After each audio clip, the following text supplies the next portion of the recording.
네, 오늘 말씀은 회개의 열매, 사랑이라는 제목으로 우리 회개를 사랑할 수 있을까 마지막 5번째 말씀을 나누도록 하겠습니다. 오늘을 끝으로 이 책은 이제 마무리가 되고요. 다음 주부터는 다시 담임 목사님께서 선정하신 책으로 또 물음표 예배가 진행될 예정입니다. 사랑하는 성도 여러분, 오늘 말씀을 시작하면서 영화의 한 장면을 먼저 좀 나누면서 시작하려고 하는데요. 화면 한번 보시겠습니까? 이 장면 혹시 어떤 영화의 한 장면인지 아실까요? 네, 맞습니다. 장로님 말씀하신 대로 영화 밀양의 한 장면입니다. 이 영화를 보신 분도 계실 거고 안 보신 분도 계시겠지만 당시에 너무 이렇게 이슈가 되어서 사실 대략의 내용들은 대부분 아실 것입니다. 이 영화에는 유괴범에게 사랑하는 아들을 잃고 끔찍한 고통 속에 살아가던 주인공, 지금 화면에 보이는 전도연 씨가 맡은 신혜라는 여성이 등장합니다. 그녀는 자신의 아들을 유괴범에게 잃었기 때문에 깊은 절망에 빠지게 되는데요. 그 절망 속에서 교회를 나가게 되고 신앙의 힘으로 마음을 다잡으며 자신의 아들을 죽인 원수 같은 이 살인범을 직접 만나서 용서를 해주겠다라고 결심합니다. 지금 이 장면이 그 살인범을 만나기 위해 교도소에 면회를 간 장면입니다. 떨리는 마음을 안고 교도소 면회실에 마주 앉은 시내는 이 가해자에게, 살인범에게 하나님의 사랑으로 당신을 용서하러 왔다라고 말합니다. 그런데 살인범의 반응이 너무나도 충격적이었습니다. 당연히 죄책감에 괴로워하며 눈물로 사죄하거나 고개도 들지 못할 줄 알았는데 그의 얼굴이 무척이나 평온하고 아무런 일이 없는 사람과 같은 것입니다. 오히려 온화한 미소를 지으며 도리어 주인공에게 말하는 그러한 표정을 볼 수가 있는데요. 그러면서 이렇게 이야기합니다. 저도 이곳에 들어와서 하나님을 믿게 되었습니다. 눈물로 기도하며 하나님께 회개했고 하나님이 이미 제 죄를 다 용서해 주셨습니다. 그래서 저는 지금 마음의 평안을 얻었습니다. 그리고 이 자매님도 하나님을 알게 되었다니 정말 다행입니다. 뭐 이렇게 이야기하는 장면이 있습니다. 자신은 아직 제대로 된 사과조차 받지를 못했는데 가해자는 이미 하나님께 용서를 받고 평안을 누리고 있다는 사실에 주인공은 그 자리에서 완전히 무너져 내립니다. 그래서 이 교도소를 뛰쳐나와서 길바닥에 이렇게 쓰러지고 마는데요. 이후에 그녀는 교인들과 또 목사님 앞에서 그리고 하늘을 향해서 피를 토하듯이 울부짖습니다. 이미 용서를 받았다는데 내가 어떻게 용서를 해요? 내가 그 인간을 용서하기 전에 어떻게 하나님이 먼저 용서를 하실 수가 있어요? 나는 이렇게 괴로운데 그 인간은 어떻게 하나님의 사랑으로 용서를 받고 구원받을 수가 있냐고요? 어떻게 그러실 수가 있어요? 라는 장면이 바로 이 영화의 장면입니다. 저도 이 영화가 나왔을 때 굉장히 충격을 받았었던 것 같습니다. 처음에는 이 영화는 기독교를 뭔가 비꼬는 영화인 줄 알고만 있었는데 영화를 직접 이렇게 보고 나니까 이 영화를 보면서 뭔가 마음 한구석이 아주 복잡한 심경이 들었던 기억이 납니다. 그리고 신앙인으로서 여러 가지 무거운 질문들이 떠올랐는데요. 하나님께 회개해서 용서를 받았다면 사람에게 가서도 회개해야 하는 것은 아닐까? 또는 하나님께서 용서를 하셨다면 과연 나로 인해 피해를 당한 사람의 용서는 더 이상 필요하지가 않게 되는 것일까? 라는 이러한 질문들입니다. 어떻게 생각하십니까? 하나님께서 용서하셨다면 피해를 입은 사람의 용서는 필요하지가 않을까요? 이를테면 끔찍한 범죄를 저지르고 감옥에 간 가해자가 나는 하나님께 회개하고 용서를 받았다라며 평안해하지만 정작 피해자에게는 용서받지 못하고 심지어 용서를 구하지도 않는 모습을 봅니다. 과연 하나님은 이러한 가해자의 회개를 정말로 받아주신 것일까요? 우리는 이러한 문제에 대해서 어떻게 생각을 해야 하겠습니까? 살인범이라고 하니까 무언가 멀리 있는 이야기 같지만요. 우리의 삶에서도 얼마든지 비일비재하게 일어나는 일들이기도 합니다. 가령 지금 이제 교회에 있으니까요. 교회 안에서 어떤 때에 어떤 성도님으로 인하여서 상처를 받았던 일이 있다고 생각을 한번 해보겠습니다.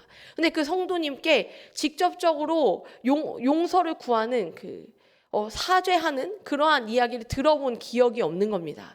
그런데 어느 날부터 가만 보니 이 성도님이 나는 마음이 썩어 문드러져 가고 아직도 불편하고 시험에 들어서 교회를 떠날 수도 없고 안 떠날 수 없는 그런 심정인데 그 사람은 너무 평안해 보이고 다른 성도들과 막 하호하면서 즐겁게 교회를 다니는 모습을 내 눈으로 보게 된다고 생각해 보십시오. 그래서 어떤 날에 저 사람은 어떻게 저렇게 속이 편할 수 있지? 설마 나에게 저지른 일을 다 잊어버린 건가 싶어서 물어봤더니, 다른 사람에게 물어봤더니, 아, 그 사람은 하나님 앞에 기도해서 그 문제를 다 해결했다고 하더라 라는 이야기를 들었다고 생각해 보십시오. 어떤 기분이시겠습니까? 야, 나는 마음이 안 풀렸는데 너는 풀렸다고 말이 되냐? 하나님이 너의 기도만 듣냐? 하는 마음이 사실은 들지는 않을까요? 무엇이 진짜 회개일까? 성경은 아주 단호하게 말씀합니다. 누군가에게 죄를 지었다면 하나님뿐만 아니라 자기가 상처를 준 그 사람에게도 가서 죄를 고백해야 한다라고 말입니다. 누가복음 15장에는 우리가 너무나 잘 아는 탕자의 비유가 나옵니다. 둘째 아들은 아버지의 재산을 미리 챙겨서 떠나 허랑방탕한 삶을 살며 큰 죄를 지었습니다. 그러다 모든 것을 잃고 비참해진 끝에 아버지께로 돌아옵니다.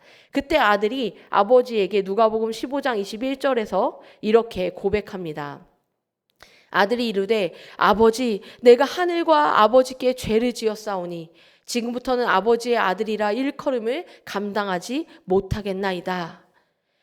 둘째 아들은 자신이 지금 하늘, 그러니까 곧 하나님과 또 내 눈에 보이니 아버지께 죄를 지었다고 명확하게 고백합니다.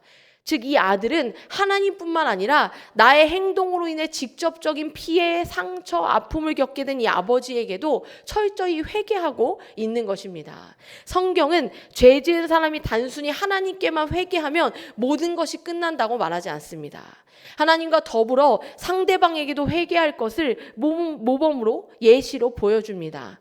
예수님의 말씀 속에서도 이 가르침은 더욱 선명해지는 것을 볼 수가 있는데요. 마태복음 5장 23절에서 24절 말씀입니다. 함께 같이 한 목소리로 읽겠습니다. 그러므로 예물을 제단에 드리려다가 거기서 내 형제에게 원망들을 만한 일이 있는 것이 생각나거든 예물을 제단 앞에 두고 먼저 가서 형제와 화목하고 그 후에 와서 예물을 드리라. 아멘. 하나님께 예배를 드리기 전에 형제에게 지은 죄가 생각난다면 어떻게 하라고 지금 말씀하십니까? 예배를 멈추고 형제와 먼저 화목하라라고 말씀하십니다. 누가요? 예수님이 말씀하셨습니다. 형제에게 잘못을 고백하고 회개한 후에 와서 예배를 드려라 라고 이야기하는 겁니다. 이것은 우리가 이웃에게 용서를 구하지 않는다면 하나님도 우리의 회개를 온전히 받지 않으시며 우리의 예배 역시 기뻐하지 않으실 것임을 가르쳐주고 있는 것입니다. 게다가 이 본문에는 우리 안에 죄악된 본성을 아주 꿰뚫어 보시는 예수님의 날카로운 통찰이 담겨져 있습니다. 마틴 로이드 존스 목사님은요, 이 방금 읽은 이 구절을 두고 이렇게 표현합니다. 악을 선한 행위로 상쇄하여 도덕적인 잘못을 소죄하려고 애쓰는 무시무시한 죄를 고발하는 구절이다. 그러니까 무슨 이야기냐면요. 이 말씀에서 악을 형제에게 원망드릴 만한 일을 저질러 놓고 이 잘못을 없애려고 예물을 제단 앞에 드리는 것으로 덮어버리는 것. 이것은 큰 죄다. 이것을 고발하는 구절이다라고 이야기하는 겁니다. 그렇습니다. 우리는 자신의 죄를 정직하게 인정하고 회개하기보다 그저 다른 선한 행동으로 덮어버리려는 그러한 성향을 가지고 있기도 합니다. 우리는 자주 이러한 잘못을 저지릅니다. 가족이나 또는 성도들이나 직장 동료들에게 상처를 주고 잘못해 놓고서는 정직하게 사과하는 대신에 속으로 이렇게 합리화합니다. 내가 잘못했으니까 좀 더 이 헌금을 좀 더 많이 해야겠다. 앞으로 예배 더 잘 드리고 봉사 열심히 하면서 착하게 살면 되지. 물론 그렇게 말은 하지는 않지만 무언가 내가 더 열심히 교회 나와서 예배를 드리는 어떤 모습으로 누군가를 잘 섬기는 모습으로 그것을 자꾸만 지우려고 하는 모습들이 우리 안에 있다라는 겁니다. 가장 가까운 사람에게 미안하고 아픔을 준 일에 대해서 전혀 해결하지 않고 누군가를 돕는 일엔 열심히입니다. 먼 나라에 있는 기아를 위해서 많은 후원을 하고요. 누군가를 보살피는 일에 열심히 하지만 정작 내 눈앞에 있어서 나로 인해 상처를 받거나 또는 상처를 주고받았던 어떤 경험이 있는 사람을 마음에 품거나 그에게 나아가 내 마음을 토로하는 일, 서로 그 관계를 회복하는 일은 저 멀리 두고 알지 못하는 저 먼 나라의 누군가를 향하여 돕는 일로 내 마음의 죄책감을 상쇄하려는 모습들이 우리 안에 있을 수도 있다는 겁니다. 가장 가까운 사람에게 아픔을 주었으면서도 나는 매일 새벽 예배를 드리고 말씀을 묵상하니까 하나님 앞에 바르게 살고 있어 라고 착각한다는 것입니다. 이웃에게 마땅히 해야 할 회개와 사과를 나의 종교적인 열심과 신앙생활로 때우는 것입니다. 이 책에 있는 표현을 그대로 제가 가져왔는데요. 이렇게 써 있습니다. 여러분, 잘못했으면 그냥 잘못했다고 정직하게 말해야 합니다. 우리가 잘못했으면요, 잘못한 겁니다. 그걸 100개의 착한 일로 그 잘못을 덮을 수가 없습니다. 이 설교를 들으시는 가운데도 내가 누군가에게 잘못했더니 하다못해 그게 자녀에게 상처 준 일이시면요, 그거를 자녀에게 가셔서 잘못했다고 말씀하십시오. 그냥 자녀를 위해 매일 기도하는 걸로 나는 엄마 아빠 노릇 다 했다라고 생각하지 마시고 지금 가서 잘못했다고 사과하시라는 겁니다. 지금 가서 나의 가족에게 미안했다고 이야기하십시오. 그게 우리가 100일을 나와 예배를 드리고 1000번제를 드리고 어떠한 신앙적 열심을 하는 것보다 앞서 하나님이 바라시는 우리의 진짜 삶의 모습이라는 겁니다. 다른 것을 잘하는 것으로 내 죄를 상쇄하려고 해서는 안 됩니다.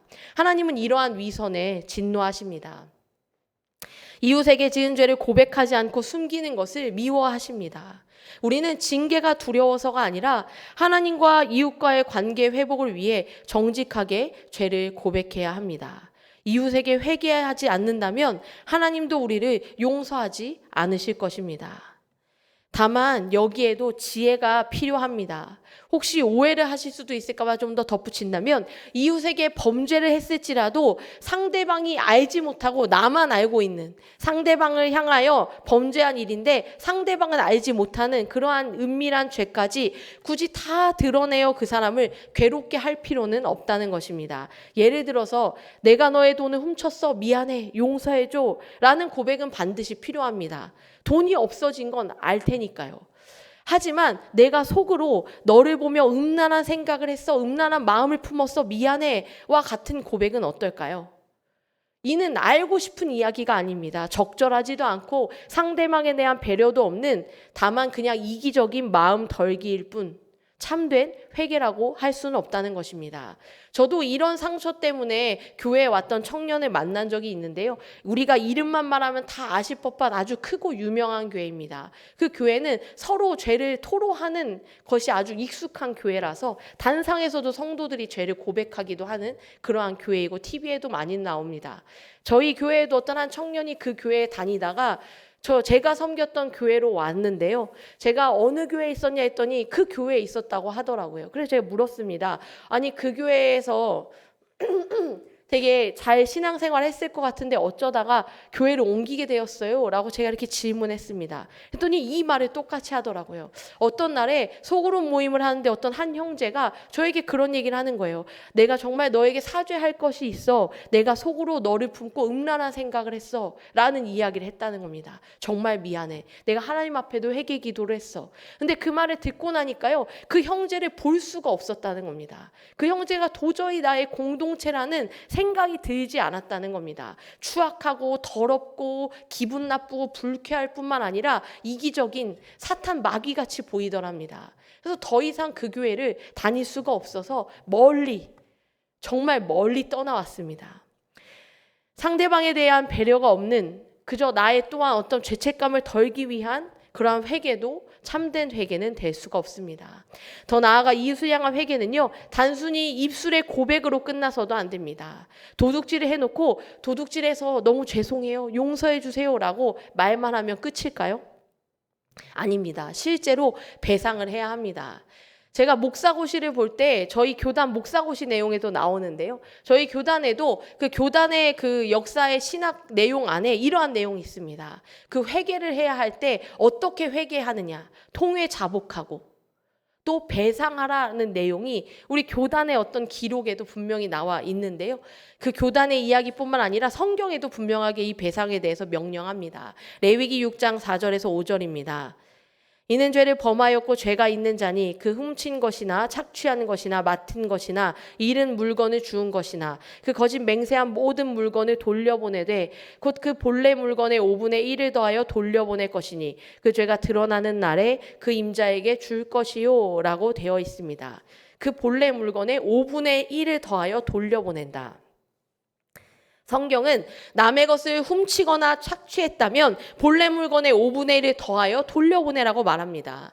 구약학자 존 하틀리의 말처럼 그는 눈에 보이는 배상을 통해 자기가 저지른 잘못의 전적인 책임을 지고 피해자가 회복되기를 바란다는 것을 눈에 보이는 배상을 통해 표현하라는 겁니다. 그러니까 어떤 사람이 나로 인해 피해를 입었다면 그 사람에게 내가 이 피해에 대한 전적인 잘못이 나에게 있습니다 라는 것을 먼저는 인정하라는 겁니다. 나아가서 그 사람이 정말로 회복되기를 바란다는, 때로는 그냥 말로 해도 진심이 느껴질 수도 있지만 진짜로 당신의 회복이 반드시 있기를 바란다는 그 마음을 표현해라. 그것을 이 배상을 통해서 하라고 이야기하고 있습니다. 우리가 잘 알고 있는 신약 성경의 인물인 삭개오를 떠올려 보십시오. 사람들을 착취하던 세리장이었던 이 삭개오는요, 예수님을 만나 회개한 뒤에 이렇게 결단합니다. 주여 보시옵소서, 내 소유의 절반을 가난한 자들에게 주겠사오며 만일 누구의 것을 속여 빼앗은 일이 있으면 내 갑절이나 갚겠나이다 라고 고백합니다. 그의 회개는 하나님을 향한 것일 뿐만 아니라 이웃을 향한 표현이었습니다. 율법의 기준까지도 뛰어넘을 만큼 그 이상의 배상을 하겠다고 삭개오는 이야기하고 있습니다. 돈이 주인이었던 삶이 이제 예수가 주인이 되자 모든 기준을 뛰어넘어 도리어 나의 삶의 모든 이 물질을 다 탈탈 털어서 없애도 좋으니 내가 그것을 다 갚겠노라고, 배상하겠노라고 그가 그렇게 고백하였습니다. 존 스토트 목사님은 이렇게 말합니다. 하나님뿐 아니라 인간에게도 범한 죄들은 피해를 입은 자들에게 우리가 할 수 있는 최선을 다해 배상해야 한다. 빼앗은 돈이나 재산을 돌려주어야 할 경우도 있고 손상을 입혀 고쳐주어야 할 경우도 있고 악하고 거짓된 보도를 해서 정정해야 할 경우도 있다. 우리는 이에 대해 현실적이고 실제적이어야 한다 라고 이야기하고 있습니다. 빼앗은 돈이나 재산을 돌려줘야 되는 그런 경우도 있고요. 손상을 입혔다면 고쳐주라는 겁니다. 또 악한 말, 거짓된 말, 확인이 되지 않았는데 내가 그냥 내 감정이나 생각을 덧붙여서 다른 사람에 대해서 음해하는 말들, 뒷말을 퍼뜨리는 것이 있었다면 그것을 내가 잘못 생각했다, 내가 사실 들은 바가 아닌데 내 마음을 그냥 덧붙여서 꾸며낸 말이다라고 모든 사람들 앞에서 정정해야 한다는 겁니다. 이렇게 현실적이고 실제적으로 이 잘못에 대해서 배상하는 것, 이게 뭐라고요? 회개랍니다. 그렇다면 우리가 이렇게 죄를 고백하고 배상까지 다 했는데도 반대로 상대방이 끝내 용서를 해주지 않는다면 어떻게 해야 할까요? 그럼 우리는 하나님의 형벌을 받게 될까요? 우리가 기억해야 할 것은 제가 첫날에도 말씀드렸지만 성경은 이웃에게 고백하고 배상하라고 명령하셨지 그렇게 하면 상대방이 반드시 용서해 줄 거라고 약속하지는 않으셨습니다. 우리는 형벌을 면하기 위해 이웃에게 사과하는 것이 아니기 때문입니다. 우리는 그리스도의 십자가 공로로 이미 형벌을 면제받은 사람들입니다. 면제받은 자로서 하나님을 사랑하고 이웃을 사랑하는 계명을 지키기 위해 고백하고 배상하는 것입니다. 다시요, 우리가 이것을 면제받으려고 고백하는 것이 아니라요, 면제받으려고 배상하는 것이 아니라 이미 예수님이 십자가를 지심으로 면제는 됐습니다.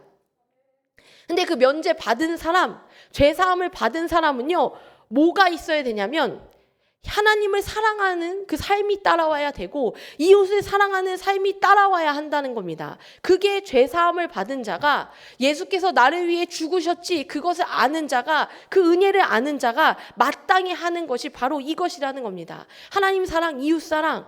그렇기 때문에 우리가 고백하고 배상하는 것입니다. 아, 예수님이 나를 위해 죄값을 치르셨지. 그래서 나에게 하나님을 사랑하라 하셨고 이웃을 사랑하라고 하셨지. 그러니까 이제 나도 그 이웃들을 향하여 솔직하게 고백하고 그들을 사랑하고 섬겨야지. 그게 하나님의 사람의 모습이지. 그래서 그렇게 한다라는 겁니다.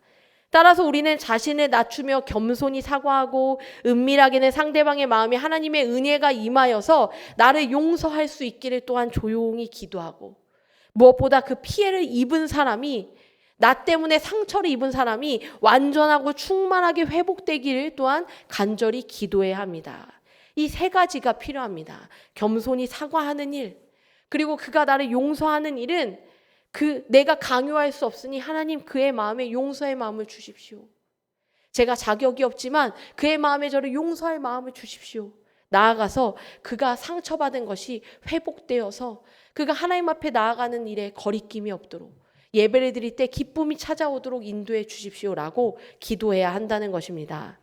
성도 여러분, 참된 회개는 여기서 한 발 또한 더 나아갑니다. 참된 회개는 반드시 이웃 사랑의 열매를 맺게 되어 있습니다. 오늘 우리가 읽은 누가복음 3장에서 무리들이 세례 요한에게 질문합니다. 10절인데요. 그러면 우리가 무엇을 하리이까? 이렇게 이제 물어봅니다. 그랬더니 요한의 대답은 매우 구체적이었습니다. 11절부터 쭉 내용을 보시면 옷 2벌이 있는 자는 옷 없는 자에게 나눠줘라. 먹을 것이 있는 자도 그렇게 해라. 세리들은 부과된 세금 말고 더 거두지 말라. 군인들은 강탈하지 말고 자기네게 주어지는 급료로 만족해라. 이 모든 대답의 핵심은요, 한마디로 말하면 이웃 사랑입니다. 그러면 우리가 어떻게 해야 합니까? 이웃 사랑해라. 회개는 결국 끔찍한 자기 중심성에서 탈출하는 것입니다. 사실 우리가요, 그 다윗에 대한 이야기도 얼마든지 해드렸지만 자기 중심성 안에 갇히면 자기 연민 안에 갇히게 됩니다. 그러면요, 합리화하게 되고 도대체 내가 잘못했다는 생각이 도저히 어떤 설교를 들어도, 어떤 말씀을 내가 읽어도, 어떤 누군가를 통해 강권적인 이야기 들어도 그 내 마음에 깨달아짐이 없습니다. 아주 딱딱하고 굳어져 버린 마음 때문에 마음껏 누군가를 향해 평가하고 재단하고 정죄하고 미워하는 것은 얼마든지 할 수 있지만 내 마음이 내가 그 잘못을 한 사람이라는 이 설교를 듣고 어떤 말씀을 성경에서 읽으면서 이건 나를 향한 말씀이구나라고 깨달아지기가 어렵습니다. 왜냐하면 나로 똘똘 뭉쳐있기 때문입니다. 그래서 회개는요, 반대로 그 똘똘 뭉쳐져 있는 자기중심성에서 탈출하는 것, 그것이 회개입니다. 따라서 그렇게 자기중심적인 그 삶에서 탈출하는 참된 회개하는 사람이 이웃사랑으로 그 열매가 나타날 수밖에 없다는 겁니다. 나만 알던 사람이요, 이제는 나만 알면 안 되겠구나. 그간 난 너무 나만 보고 살았구나. 나는 내가 다 옳다고 생각했는데 그러지 못했구나를 깨달으면 반대로 시선이 이웃에게 향한다는 겁니다. 이웃 사랑으로 나아간다는 겁니다. 참된 회개를 경험한 사람은 이웃을 사랑하게 되고 자기만을 위해 살던 삶을 이제는 거부하게 되는 것입니다. 하나님께서 우리가 진정 회개했는가를 보실 때 어떠한 것을 보실까요? 우리가 다른 사람을 용서하기 위해 내 자아를 죽일 수 있는 사람인가? 나는 정말 다른 사람을 용서할 수 있는 사람인가? 아직도 내 자아로 가득 차서 누군가를 용서하지 못하는 사람인 것은 아닌가? 또 이웃의 기쁨과 회복을 위해 기꺼이 나의 시간과 물질을 내어놓을 수 있는 사람인가? 여기서 이웃은 내가 좋아하는 사람, 내가 필요로 하는 사람들만을 말하지 않습니다. 나를 아프게 했던 사람 또는 내가 아프게 했던 그 모든 사람을 포함하여 그들을 위해 나의 시간과 그러한 것들을 기꺼이 내어줄 수 있는가? 이것이 우리가 자아 숭배라는 우상에서 벗어나 하나님께로 돌이켰다라는 가장 확실한 증거라는 것입니다. 자아 숭배, 자기 합리화, 자기 연민에 빠져 사는 것을 곧 우상 숭배라고 이 책에서는 이야기하고 있습니다. 하나님이 아니라 나를 섬기는 것입니다. 하나님이 옳다고 하신 말씀보다 내 생각이 더 옳은 겁니다. 그럼 그것을 우리는 우상 숭배라고 이야기합니다. 내가 너무 옳다 보면요, 다른 사람으로 그것이 흘러갈 수 없지만 반대로 내가 그 나를 숭배하는 그 우상에서 벗어나서 하나님께로 돌이켰다는 그 확실한 증거를 나도 볼 수 있고 하나님도 하실 수 있고 우리 모두가 알 수 있다는 건 다른 사람으로부터 그 사랑이, 그 용서가 흘러가고 있는가? 요한일서 4장 20절 말씀에 누구든지 하나님을 사랑하노라 하고 그 형제를 미워하면 이는 거짓말하는 자니 보는 바 그 형제를 사랑하지 아니하는 자는 보지 못하는 바 하나님을 사랑할 수 없느니라. 정말 사실 어려운 말입니다. 그러니까요, 하나님을 사랑한다고 하지만 어떤 사람을 미워하면 하나님 사랑한다는 게 거짓말이라는 겁니다. 누군가를 사랑하지 않는 사람이 보이지 않는 하나님을 사랑할 수 있냐라고 묻는 것입니다. 사실은 이 말씀에 저조차도 그렇게 자유롭지 못합니다. 그러나 분명한 것은 자유롭지 못할지라도 말씀에 그렇게 적혀 있기 때문에 저조차도 말씀을 드립니다. 우리 안에 하나님을 사랑하십니까? 그렇다면요, 내 안에 정말로 미워하는 사람들이 없어야 합니다. 그 사람을 향하여 완전히 미움이 종료되지는 못했을지라도 그 사람을 사랑하는 방향으로 나아가고 있는 그 삶이어야 한다는 겁니다. 때로는 의지적으로 사랑하지 않기로 멈추는 분들도 많이 계십니다. 이 사람은 안 되지. 도저히 사랑할 수가 없지. 용납이 안 되지. 그 사람이 하는 말, 생각, 족족 마음에 안 드는데 어떻게 그 사람을 용납할 수 있겠냐고. 그런데 하나님은요, 그 사람을 용납할 수 없는 나는 하나님도 용납하지 못하고 있다고 이야기하십니다. 왜냐하면 하나님은 그 사람을 위해서도 십자가를 지셨기 때문입니다. 하나님 사랑과 이웃 사랑이 뗄 수 없게 연결되어 있듯이 참으로 하나님께 돌이키는 사람은 반드시 이웃에게 지은 죄를 겸허히 회개하고 이웃을 품게 되어 있다라고 이야기합니다.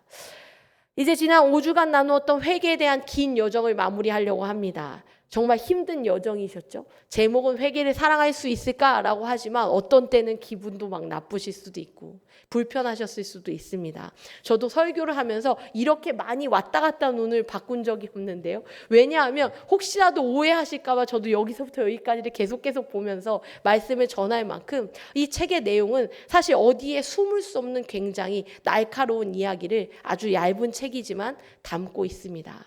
그런데 참 이 이야기를 우리 마음에 받아들인다면 회개라는 것이 하나님을 믿는 사람의 삶에 절대로 뗄래야 뗄 수 없구나 하는 것을 또한 알게 되기도 합니다. 이 모든 말씀의 결론은요, 분명합니다. 회개는 하나님이 아닌 다른 것을 사랑하던 사람이 비로소 하나님을 진정으로 사랑하기 시작하는 것입니다. 회개는 내 사랑의 방향을요, 하나님께로 온전히 돌이키는 생명력 있는 여정입니다. 그러므로 회개는 단순히 죄책감만 가지고는 할 수가 없습니다. 죄책감은 출발선입니다. 그렇다면 진정한 회개는요, 이 죄책감에서 출발하여 마침내 하나님의 사랑에 깊이 닿는 여정입니다. 출발은 죄책감이지만 그 닿는 선이요, 하나님의 사랑이라는 겁니다. 물론 죄를 슬퍼하는 마음은 우리에게 반드시 필요합니다. 하지만 존 파이퍼 목사님의 통찰처럼 그저 지옥이 두려워서, 과거의 어리석은 행동이 후회스러워서, 내 인생을 낭비한 것이 아까워서 오는 눈물은 하나님을 영화롭게 하는 눈물이 아니라는 겁니다. 그렇다면 진정 회개하는 영혼의 슬픔, 그 눈물은 어디에서 오냐면요, 하나님을 너무나도 사랑하는데, 그래서 그분과 깊이 교제를 하고 싶은데 내 안에 있는 이 끈질긴 죄의 문제 때문에 그분과 친밀하게 교제할 수 없는 이 상황을 가슴치며 괴로워하는 데서 나옵니다. 내 죄로 인해 기도의 문이 막히고, 내가 이것을 해결하지 못해서, 내가 회개하고 용서를 구하지 않아서 말씀을 읽어도 깨달음이 전혀 없고, 예배를 드려도 가슴 벅찬 감격이 없고, 그냥 타성에 젖은 메말라버린 이러한 나의 상태를 보며 애통해할 때 그 눈물이 하나님 앞으로 향하는 눈물이라는 것입니다. 회개는 하나님을 사랑하는 사람만이 할 수가 있습니다. 동시에 우리를 하나님을 더욱 깊이 사랑하게 만드는 것이 또한 회개입니다. 그러므로 오늘 지금 이 자리에서부터 매일 회개하며 나를 돌이키는 삶을 살아가시기를 간절히 권면합니다. 사랑하는 성도님들의 마음 깊은 곳에 하나님을 향한 갈망이 조금이라도 있으시다면, 그분 안에서만 누릴 수 있는 참된 안식과 기쁨을 원하신다면 이제는 뒤로 미루지 마시고, 더 이상 다른 핑계 대지 마시고, 모르는 척하지 마시고 지금 무릎을 꿇으시기 바랍니다. 세상을 향했던 사랑의 방향을 하나님께로 돌이키시기 바랍니다. 만약 내 안에 그분을 사랑하는 마음조차 메말려 버렸다면 엎드려서 하나님, 그 메마른 나의 마음을 회복시켜 주십시오라고 부르짖으시기 바랍니다. 회개는 우리를 얽매는 무거운 짐이 아니라 우리를 살게 하는 생명의 호흡입니다. 나만을 위해서 살던 좁은 마음에서 이제 벗어나 하나님을 사랑하고 또 그 사랑으로 내 곁에 이웃을 품어내는 저와 여러분이 되실 수 있기를 간절히 소망합니다. 혹시 내 마음속에 여전히 용서를 구해야 할 누군가가 떠오르십니까? 그렇다면 오늘, 이 책은 이제 더 이상 보지 않습니다. 오늘, 바로 오늘 용기를 내어 다가가십시오. 혹시 여전히 또한 반대로 용서하지 못한 분이 있으십니까? 그렇다면 십자가의 은혜를 의지하여 그 영혼을 위해 기도해 보십시오.